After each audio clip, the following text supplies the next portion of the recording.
us our calling was to Sudan. So how did Chad came into the picture? Chad came to the picture. We knew that God was called us to WEC. But WEC don't have any work in Sudan. So when we asked WEC, then WEC said, okay, we'll give you 3 alternatives.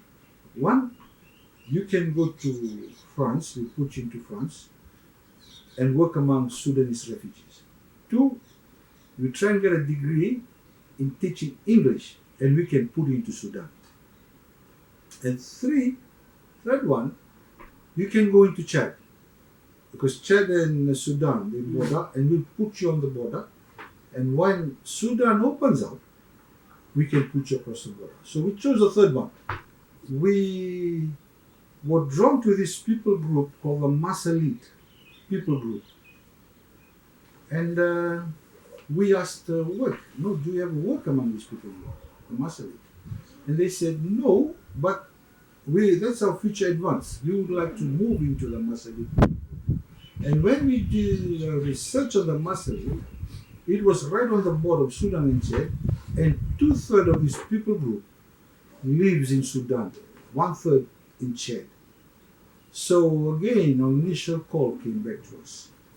So when we were working in Chad, based in Sudan, we were based in Chad, reaching the Masalit people group. We were already reaching some of them from the Sudanese side. When we entered the country, there was a civil war. Just after a civil war. 1992. So you would walk on the street and then you would see these big tanks coming out and soldiers everywhere with guns. Getting used to seeing all this where you came from, there was nothing of that sort. Chad was not an easy place like what Lavinia is sharing now. It's a war-torn country. Always have rebel attack.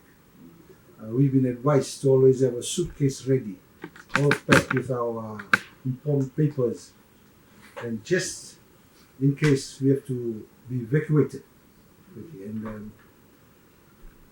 And secondly, we were there at the edge of the Sahara Desert.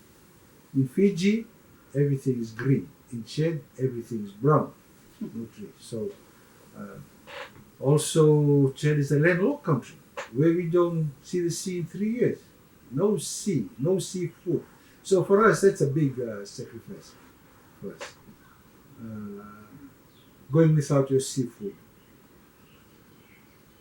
Yeah, and the heat, it's hot.